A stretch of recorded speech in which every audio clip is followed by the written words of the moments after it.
Hey guys, Matt back again with my first final update since my introduction video to the VC.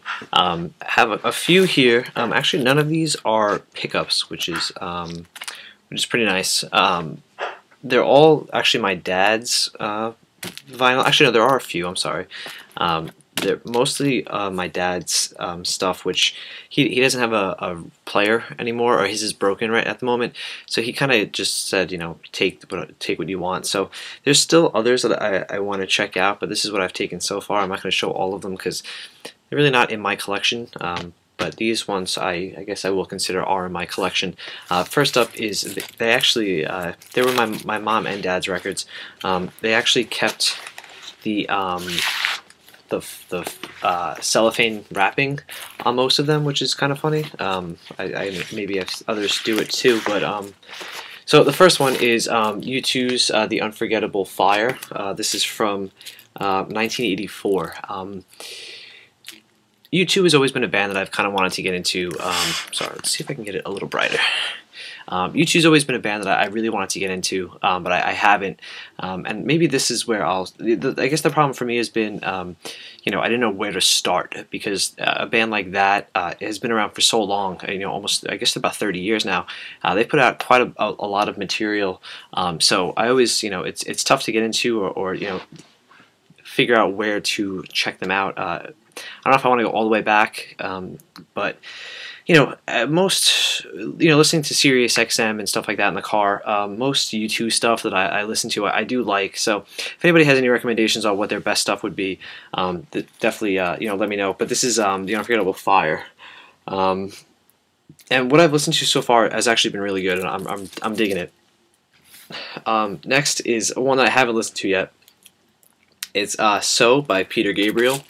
It features In Your Eyes. There's Don't Give Up, Big Time, Sledgehammer, the songs that are featured on the front. I don't know much about Peter Gabriel. I have never listened to it. I know In Your Eyes. I think that's the only song I know off the top of my head by Peter Gabriel. There's probably others, and this is from 1986. So there's probably others that I know of Peter Gabriel, but none on this record kind of stands out to me. So this is one I'm going to check out as well. You know, I'm always looking to find new stuff, and you know, the good thing about I guess collecting vinyl is that you know you could probably get most of this used compared to new stuff, which is a little bit more expensive. But you know, these are all original runs or original pressings. I don't know if any of these have been re-released, but original. So Peter Gabriel. So. This is one that I actually just came across, and I'm actually really looking forward to checking out. And my parents, or one of them, got this for $2.99. I'm guessing new, which is pretty awesome. It's Santana's Festival, and this is from 1977.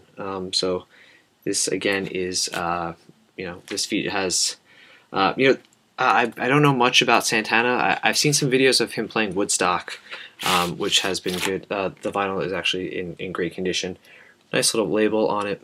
It's upside down or backwards. I can't tell. I've watched him play Woodstock. You know, some videos of his, and he is a great guitarist. Really great, just you know, jam rock. I'm not really big into 70s music. I know this is from the 70s. I know he's still making music today. I know he was very big in the 80s and I guess the 90s and all the way through. But definitely someone else I'm looking forward to checking out. This is a weird one. I know nothing about this band. It's Kraftwerk, Trans Europe Express. But I was looking on a website that I download music from. I'm not going to give the website, but it's a part of the site is a forums, and people post their new vinyl stuff, and I do as well.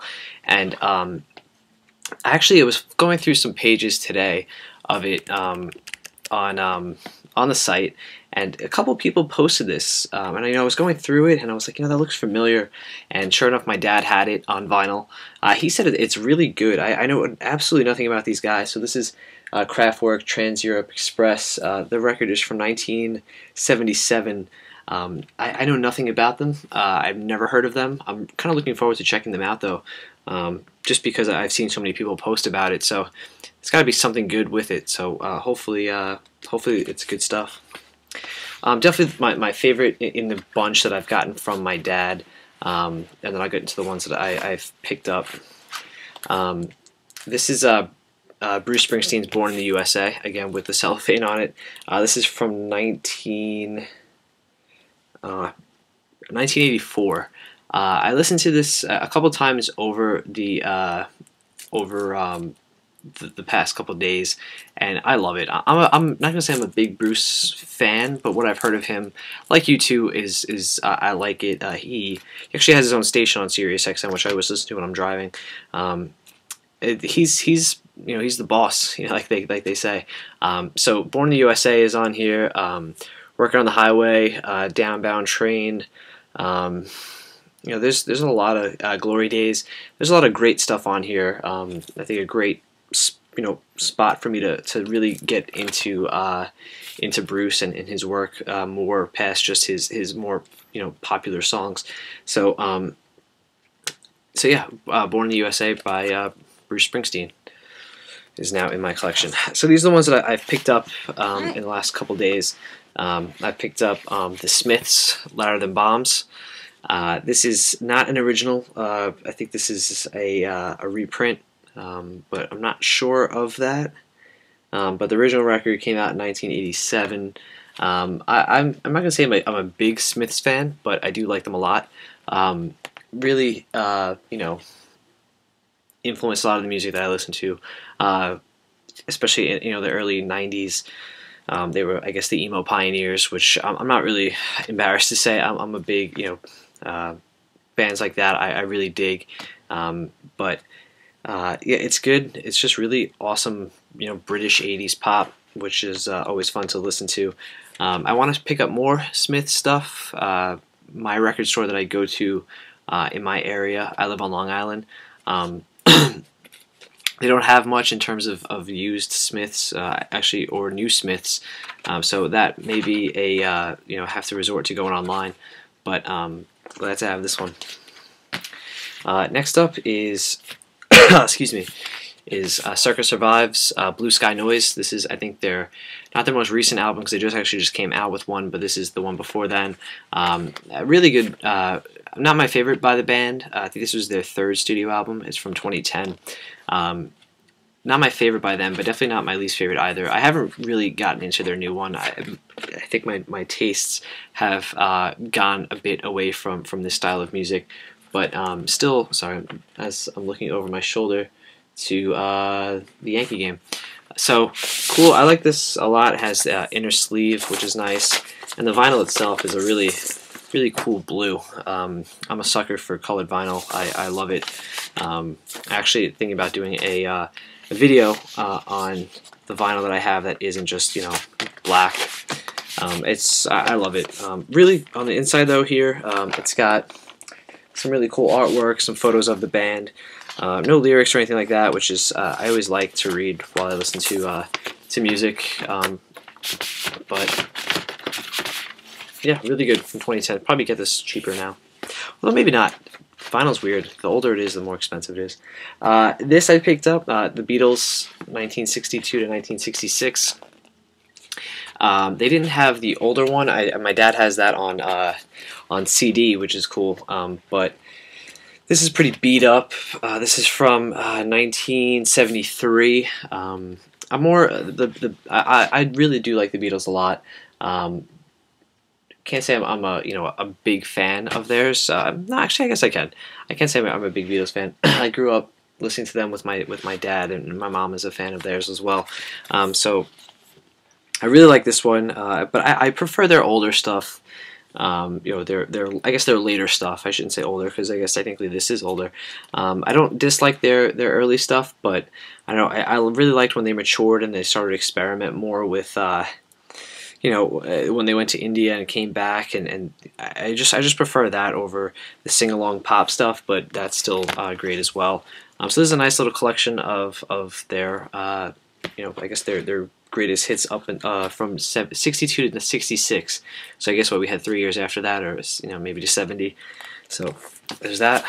And then last but not least, this is Bright Eyes' Digital Ash and a Digital Urn. Not my favorite Bright Eyes album by far. It's actually one of my least favorite, but I found it for a pretty good price new. There's only really one song that I really like on this album, which came out the same day as my favorite, probably by Conor and the band Conor Oberst. I'm Wide Awake It's Morning. I really dig that album. I want to pick it up on vinyl. This is more of I guess a departure from his acoustic emo stuff. He really experimented more. This is really, as the title says, Digital Ash and Digital Urn. It's very more electronic. He used a lot of drum machines, a lot of just computer effects and stuff like that. He took a chance. I'm not sure if this is how well received this was, but definitely not as good as his older his other stuff. And he's Conor really does like to try, I guess, new things, and I respect that from him as a musician. His side projects and stuff like that. He's always looking to change it up. This didn't hit me great, but I found it for a good price, and I wanted to add it to my collection. So that's it. So that's a little selection here. Please, guys, let me know suggestions based on what I have here and what else I should check out, especially for you two. I want to know more albums from theirs I should check out. Same thing with I'll let you guys know how the Santana album is.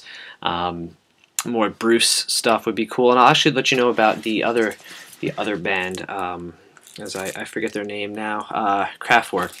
So definitely, I will let you guys know about that. Thanks for everyone who's been watching the first video and commenting on it. Really cool to be so welcomed by everybody. And I've been watching a bunch of videos, and just it really is an addiction buying vinyl.